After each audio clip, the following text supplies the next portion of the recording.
தைரியம் இருப்பவர்கள் தான் மன்னிப்பு கேட்பார்கள். யார் வலுவாக இருக்கிறார்களோ, வலிமையானவர்களாக இருக்கிறார்களோ, உள்ளத்திலே உறுதியாக இருக்கிறார்களோ, நான் மன்னிப்பு கேட்டாலும் என்னுடைய நிலை மாறாது, நான் அப்படியாகத்தான் இருக்கிறேன் என்று தன்னுடைய உள்ளத்திலே உறுதியாக தன்னை நம்புகிறவர்கள் மன்னிப்பு கேட்பதிலே கோழைத்தனம் இருக்கிறது என்று எண்ண மாட்டார்கள். நான் மன்னிப்பு கேட்டால் என்ன நினைப்பாங்க, பயந்துட்டான் பார்த்தியா, கோடை பார்த்தியா, எனக்கு முன்னாடி இருக்க முடியுமா, பயந்துட்டான், மன்னிப்பு கேட்டுட்டான். பிரியமானவர்களே,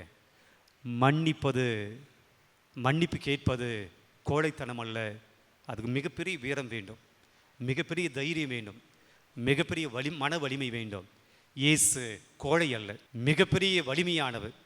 அவர் மன்னிப்பு கேட்கிறார், தந்தையிடம் மன்னிப்பு கேட்கிறார், இவர்களை மன்னியும் என சொல்லுகிறார். பிரியமானவர்களே, மன்னிப்பு கேட்பதனால் உங்களுடைய தரம் ஒருபோதும் குறைவுபடுவதில்லை. மன்னிப்பு கேட்பதனால் நீங்கள் உயர்ந்தவர்களாக மாறுகிறீர்கள்.